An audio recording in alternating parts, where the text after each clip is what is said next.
Hi hello അസ്സലാമു അലൈക്കും. അപ്പോൾ ഇന്ന് ചെറിയൊരു മോർണിംഗ് വിശേഷമായിട്ടാണ് കാണിക്കുന്നത്. അപ്പോൾ ഇന്നത് രാവിലെ തന്നെ കാക്ക ബ്രേക്ക്ഫാസ്റ്റ് കഴിക്കാൻ വേണ്ടിയിട്ട് വന്നിട്ടുണ്ട് കേട്ടോ ഷോപ്പിൽ നിന്ന്. അപ്പോൾ വന്നപ്പോൾ കൊണ്ടുവന്നതാണ് ഇത് എവിടെ നിന്ന് കൊണ്ടുവന്നതെന്ന് വെച്ചാൽ നാട്ടിൽ നിന്ന് കൊണ്ടുവന്ന കേട്ടോ. ഇളയച്ചൻ നാട്ടിൽ നിന്ന് വന്നിട്ടുണ്ട്. അപ്പോൾ അവന് കൊണ്ടുവന്ന കേട്ടത് അവിടെ നിന്ന് ഉപ്പ കൊടുത്തു വെച്ചതാണ്. നല്ല അടിപൊളി ഫ്രഷ് ബട്ടർ കേട്ടോ. അവർ നാട്ടിൽ പോയ ഒരു ടൂർ പോക്ക് മസ്റ്റല്ലേ. അപ്പോൾ അവർ വയനാട് പോയപ്പോൾ അവർ റിലേറ്റീവിൻ്റെ വീട്ടിൽ നിന്ന് കൊണ്ടുവന്നതാണ്. അപ്പോൾ അതാ രാവിലെ തന്നെ എണീറ്റ് വന്നപ്പോൾ ആച്ചു കണ്ട കാഴ്ചയാണിത്. ആച്ചു എണീറ്റ് വന്ന കോലാണ് കേട്ടോ കാണുന്നത്. അപ്പോൾ അത് ആച്ചു എണീറ്റ് വന്നപ്പോൾ തന്നെ റംബൂട്ടാൻ, നാട്ടിലിപ്പോൾ റംബൂട്ടാൻ്റെ സീസൺ ആയതുകൊണ്ട് വീട്ടിലേക്ക് വിളിക്കുമ്പോഴും ഞങ്ങളുടെ വീട്ടിൽ ഇഷ്ടംപോലെ റംബൂട്ടാൻ ഉണ്ടായിട്ടുണ്ടായിട്ട് പക്ഷേ ഞങ്ങൾക്ക് കഴിക്കാൻ കിട്ടിയിട്ടില്ല കേട്ടോ. അപ്പോൾ അതാ അവിടുന്ന് കൊടുത്തു വിട്ടതാണ്. അപ്പോൾ അതൊക്കെ കണ്ട സന്തോഷത്തിലാണ് ആച്ചു ബീഫും റംബൂട്ടാനും ബട്ടറും ഒക്കെ കൊടുത്ത് വെച്ചിട്ടുണ്ടായിരുന്നു.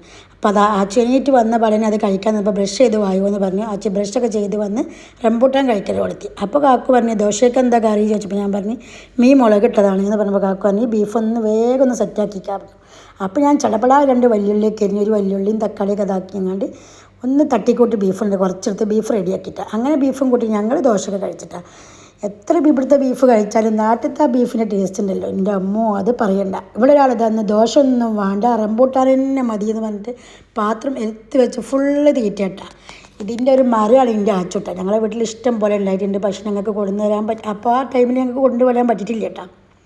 അപ്പോൾ ഞങ്ങളുടെ വീട്ടിലുണ്ടായത് ഇപ്പോൾ ഫ്രിഡ്ജിൽ വെച്ചിരുന്നു ഞങ്ങൾക്ക് കൊടുത്തയക്കാൻ വേണ്ടിയിട്ട്. പക്ഷേ അത് എടുത്തപ്പോൾ കളറ് മാറിക്കുന്നത് മറ്റേ ഇപ്പോൾ പുതിയത് വാങ്ങി കൊടുത്തയച്ചാട്ടത്. അപ്പോൾ ബ്രേക്ക്ഫാസ്റ്റൊക്കെ കഴിഞ്ഞിട്ട് ഞങ്ങളിതാ ഒന്ന് പുറത്തിറങ്ങിയിട്ടുണ്ട് കേട്ടോ. കുറച്ചും കൂടി ഐറ്റംസ് വേണം നാട്ടിലേക്ക് പോകുന്നതായിട്ട് ചെറിയൊരു പർച്ചേസിങ് കൂടി ഉണ്ട്. ആ വഴി ഇറങ്ങിയതാട്ടാ. പക്ഷെ ഇന്ന് പർച്ചേസിങ് ഒന്നും നടന്നില്ലട്ടാ. ഈ ഒരു പോക്ക് വെറുതെ അപായം മാറ്റി കഴിഞ്ഞ് ഞാൻ നേരത്തെ കാലത്ത് വെറുതെ വണ്ടി ഇരുന്ന പോലെ ആയിട്ടാണ്. രാവിലെ 10:30 കാറിൽ കയറി ഞാൻ പിന്നെ ഇറങ്ങിയിട്ടുള്ളത് ഉച്ചയ്ക്ക് 2:30 മണിക്കാണ് ആ കാറിൻ്റെ ഫ്രണ്ട് സീറ്റിൽ നിന്ന് എണീറ്റിരിക്കണം കേട്ടോ. അതിൻ്റെ ഇടയ്ക്കൊന്ന് എണീറ്റിരിക്കുന്നത് കുറച്ച് ഒമാൻ ചിപ്സ് വാങ്ങി കഴിക്കാൻ വേണ്ടി മാത്രമായിരുന്നു കേട്ടോ. ആച്ചും അയ്മനും തമ്മിൽ പൊരിഞ്ഞടിയിരുന്ന കാറിൽ. കാക്കു പിന്നെ ബാബർ ഷോപ്പിൽ കയറി കാക്കും അമലും അയ്മനും. അപ്പോൾ ആ ടൈമിൽ ഞാൻ പുറത്തിറങ്ങിയൊരു ചെറിയ ക്രോസറി കയറിയിട്ട് കുറച്ച് ഒമാൻ ചിപ്സൊക്കെ വാങ്ങി കഴിച്ചിട്ടുണ്ടായിരുന്നു കേട്ടോ.